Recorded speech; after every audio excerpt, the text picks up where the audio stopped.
UP विधानसभा से लेकर संसद तक राम के नाम पर संग्राम है। हमारे साथ समाजवादी पार्टी के विधायक हसन रुमी जी हैं। विधायक जी, संग्राम है। देखिए, ऐसा है कि इन लोगों ने 9.5 साल पहले जिन मुद्दों पर सरकार बनाई थी, अब उन मुद्दों को इन्हें मालूम है कि उन मुद्दों से अब सरकार बननी नहीं है।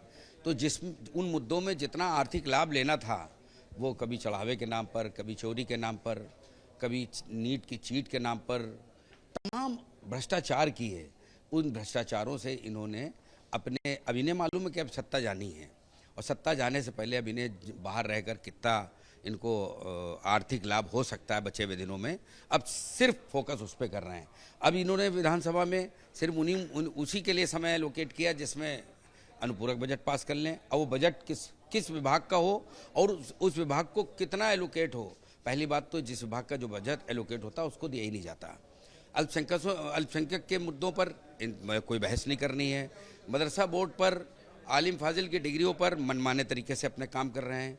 हद तो जब होती जा रही है कि नीट के चीटरों को लगातार इनका संरक्षण प्राप्त है, इनके दफ्तरों में पाए जाते हैं, इनकी पार्टी के विधायकों का भी उससे जुड़ाव होता है।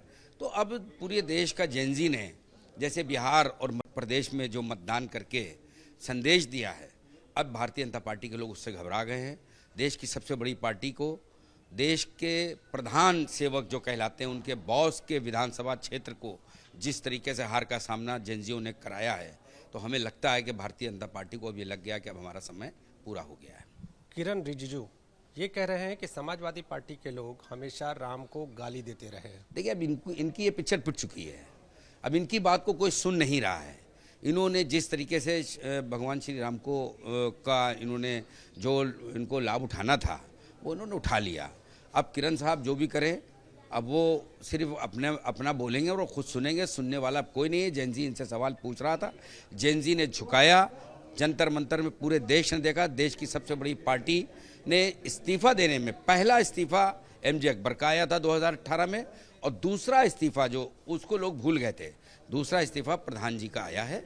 और अब हमें लगता है कि इस्तीफों की झड़ी लगेगी, और जब इस्तीफों की झड़ी लगेगी तो सरकार को कहीं पर भी कोई जवाब देने का मौका नहीं मिलेगा, जब बहुत दूर जा चुके होंगे देश और प्रदेश से।